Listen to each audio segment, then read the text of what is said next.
Hello, hello, advocates. Good to see you again. It's been so long, and I am so excited to be back with you and excited to be talking about what's ahead for the month of February, for the rest of 2024. Um, it does seem like I've been away a long time. We had that one evening with a very animated Greg Anderson. But it's I have to be honest with you. January was a tough month.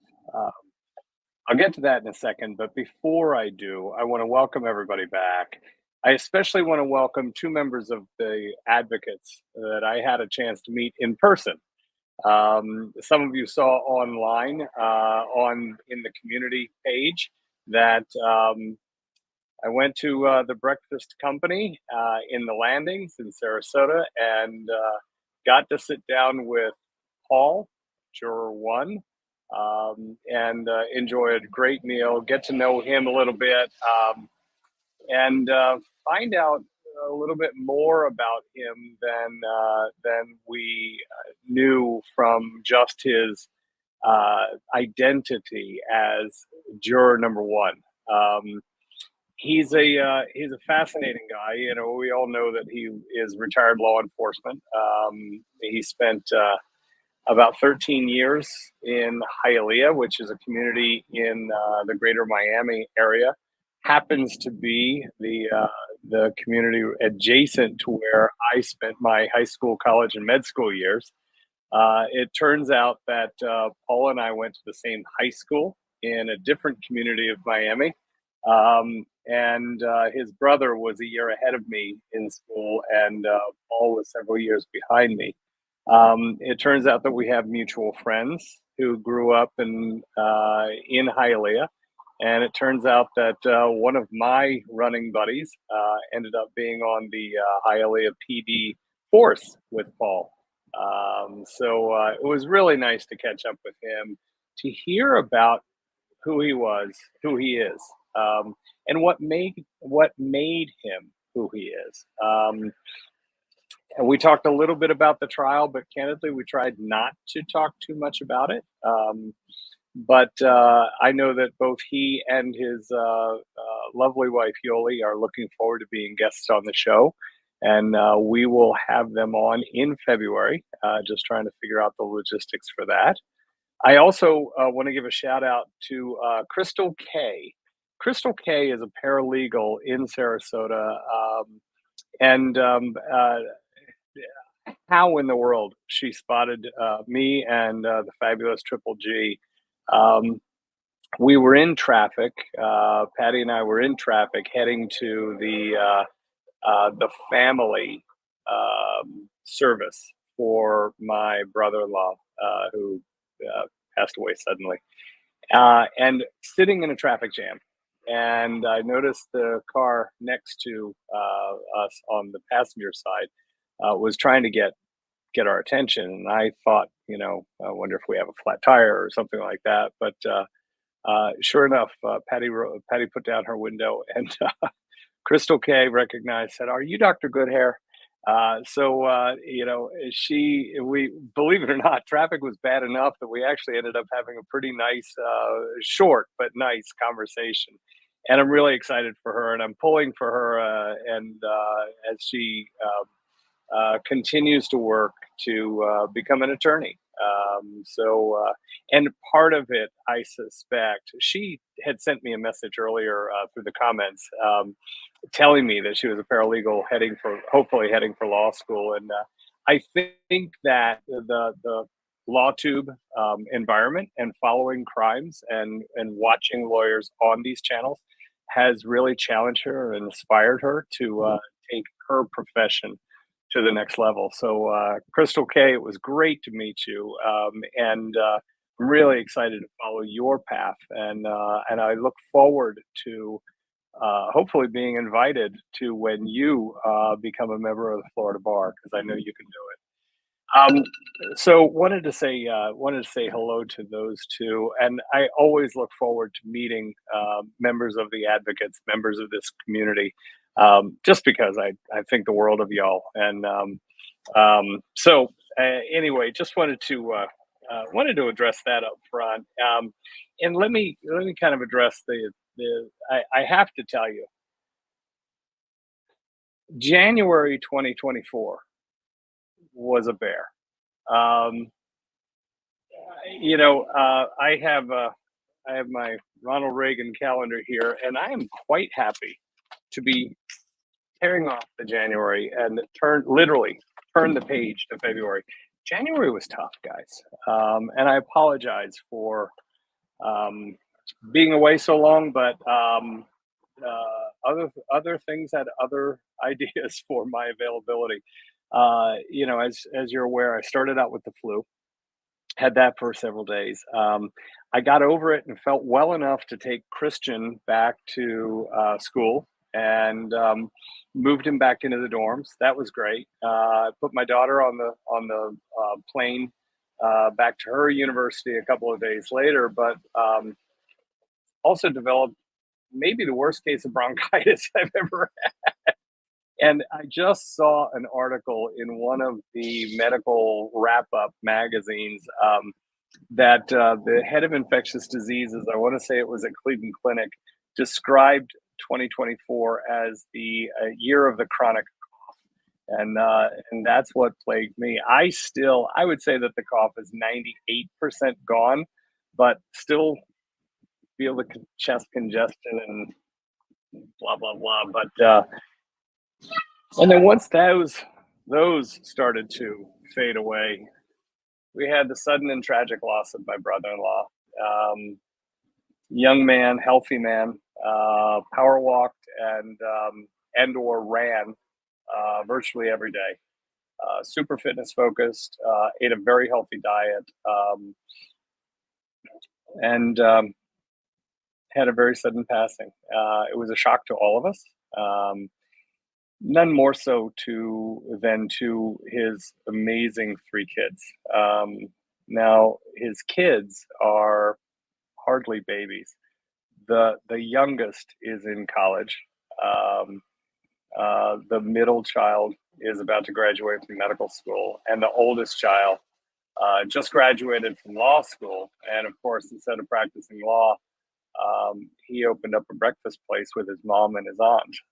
So they are all really amazing young adults. But to see them in that much pain was really, really difficult.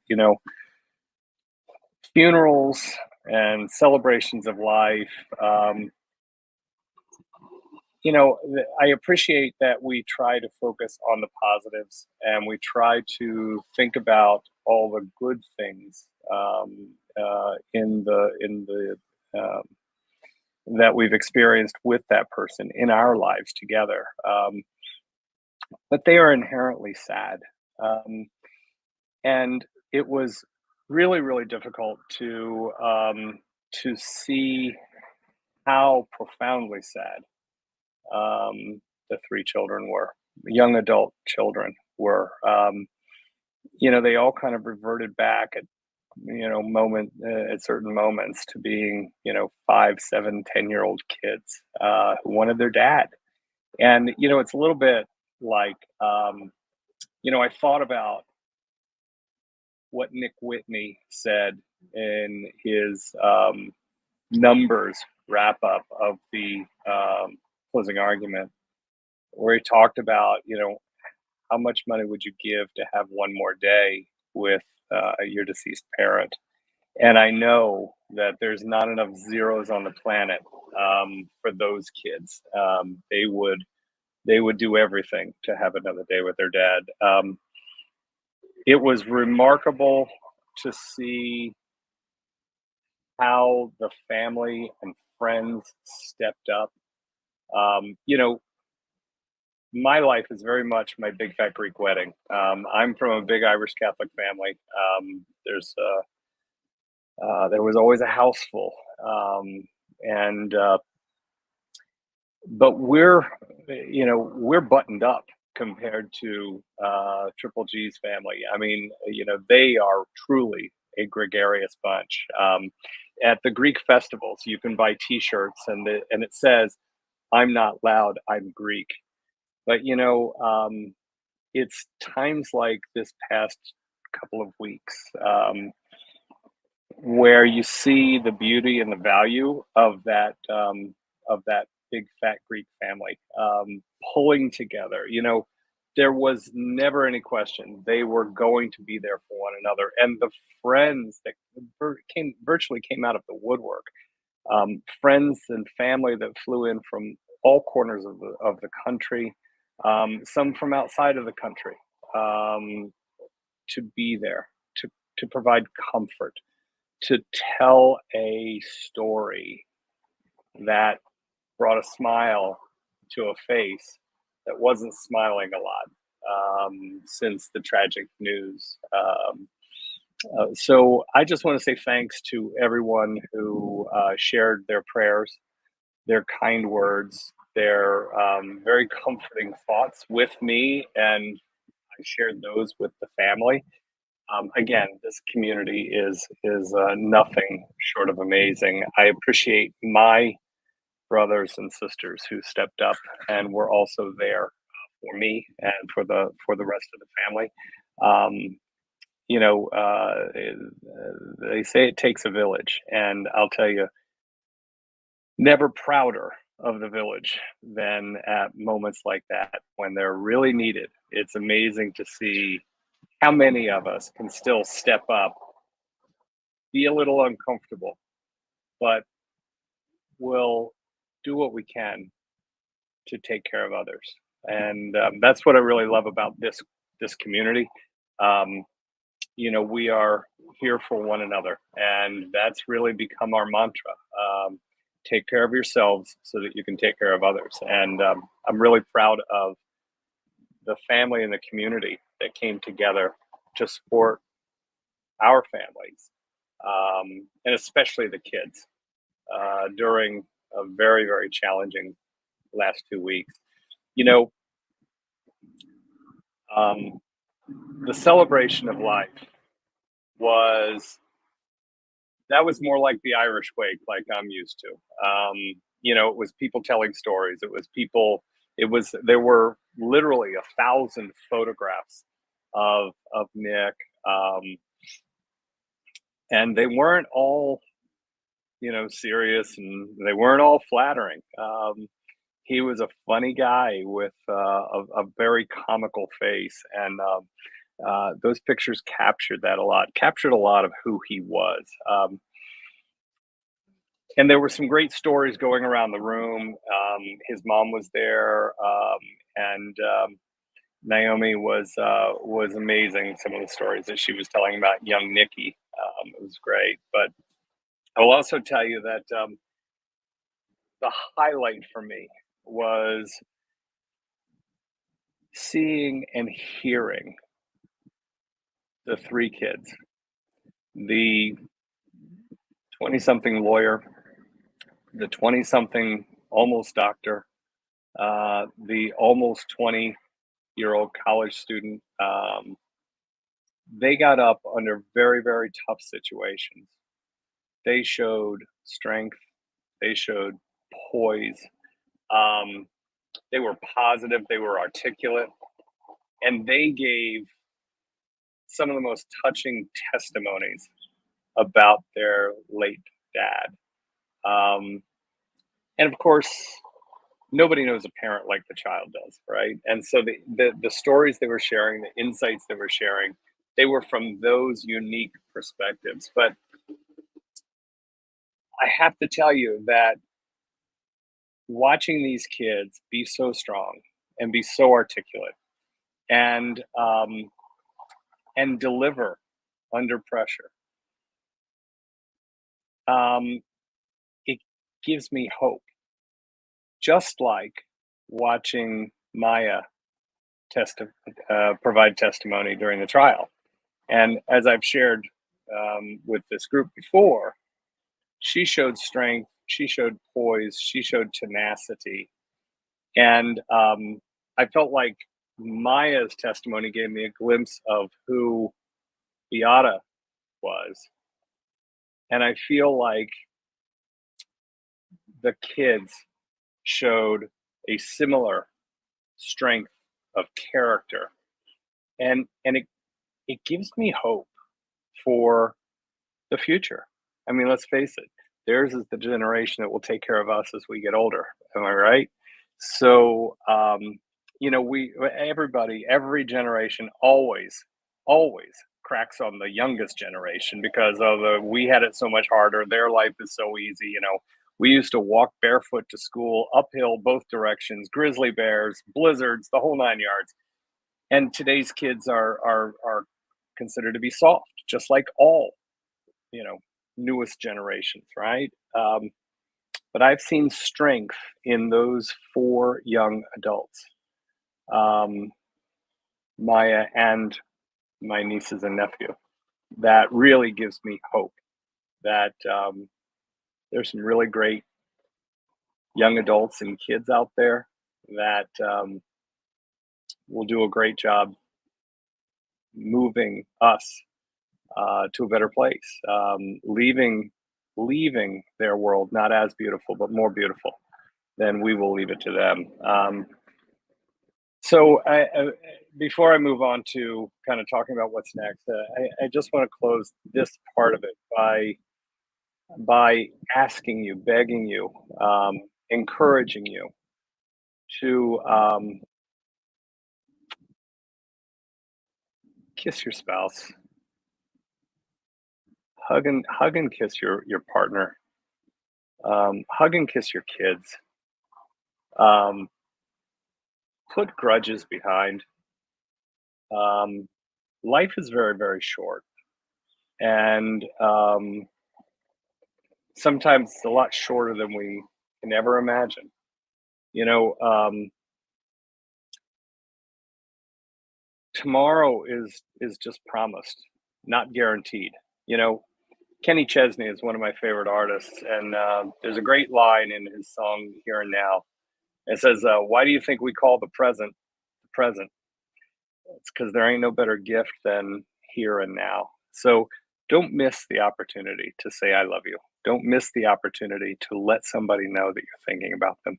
I'm going to encourage each of you in the next 24 hours, get in your car, um, walk over, pick up the phone, do FaceTime with somebody that you need to get closer to. Now's the time.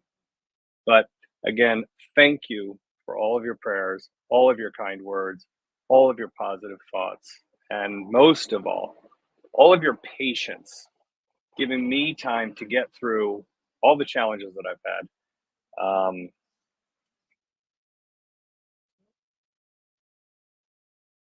And for what it's worth, I also lost a very dear friend Sunday night.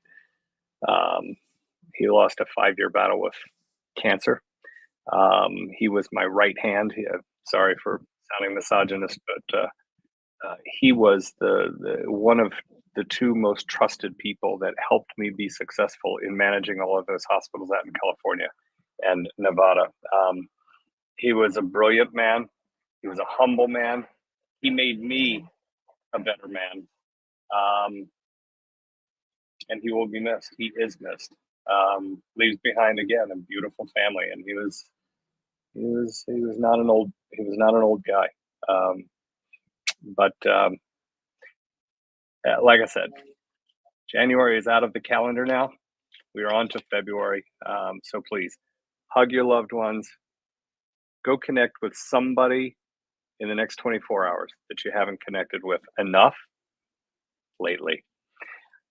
So I have definitely been away for too long, but I am super excited to be back and planning a very, very full schedule.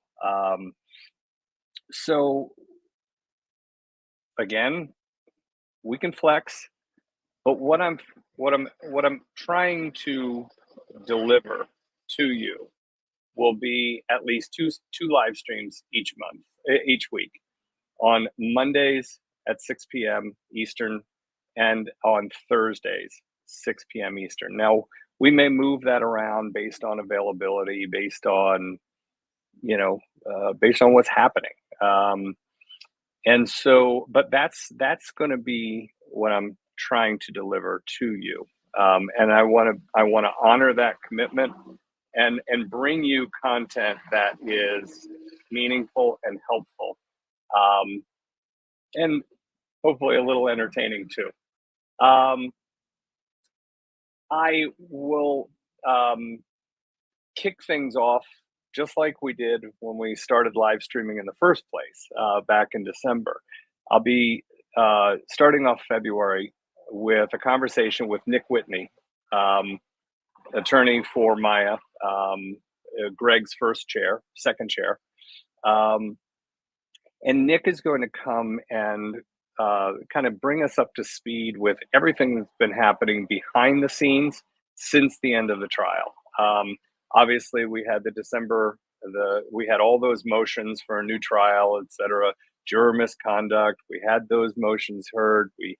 We had the interview with Paul, where he kind of said no, nothing wrong, and the judge came out strongly. And so that phase of it is over. The final judgment was entered. Interest is accruing at $52,000 a day. But there's a lot ahead. There's a lot happening behind the scenes. So Nick will tell us about that when we see him. We'll also be talking with Nick about what's next. What's next for Nick Whitney? What's next for Anderson Glenn law firm? And he's going to talk about a situation that I think will really interest many of you, and it is a case of um, it is a case of an allegation of child abuse that, at the end of the day, was not substantiated, but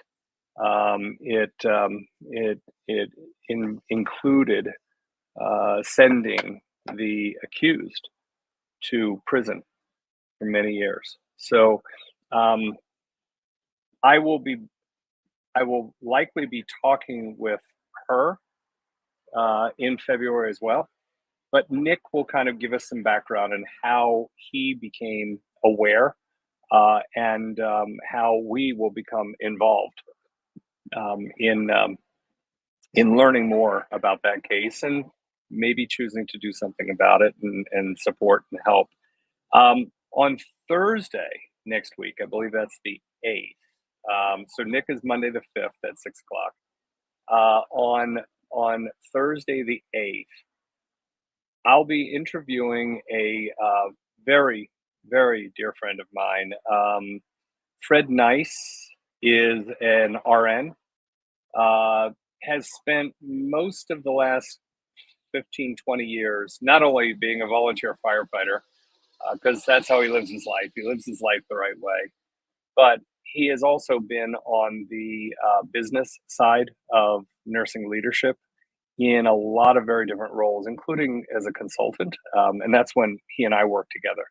Um, and we're going to be talking about something that Fred really knows inside and out, and that is culture. We heard about culture as a risk factor when Judge Carroll brought it up in the discussion around the records related to the immediate jeopardy. And if you recall, he talked about the issue of culture creating a dangerous environment, and took it not from the 2019 IJ, but actually said if the culture begins when a new leader enters the picture. And the CEO and president, he started at the end of 2011, beginning of 2012. And so when Judge Carroll uh, commanded that the hospital turn over all of the IJ records, which Greg and Nick are still working on.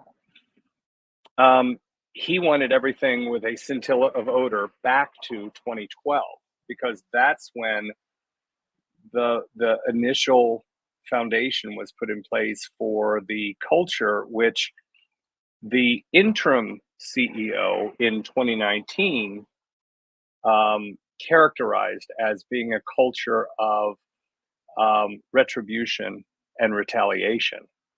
That's not healthy. And if that culture is not healthy, then patients, whether it's our kids or you and me, patients are at risk when the culture is that bad. Fred really understands this from a very granular level because he's been a bedside nurse for years and years. He's also been a nurse leader, so he understands it on the macro level. He also understands that from the business perspective and why doing nothing may be the easy thing in the short term. It's a disastrous choice in the long term, as we saw with Maya's case. So I'm super excited about having Fred join us on Thursday, the 8th at 6 p.m. Eastern, um, because there is a cost to be paid in healthcare for bad culture. We'll have a great conversation about that. Um, Again, yeah, also in February, we'll be speaking with um, this victim, the accused, who spent time in jail, um, largely based on testimony from Sally Smith that was refuted, that was overturned, that was questioned. I don't know the right word there. I don't want to do anything to malign. But at the end of the day, that testimony, that perspective, didn't support um, spending time in prison. It's a terrifying story, a very compelling young lady, and I think you'll really find that interesting.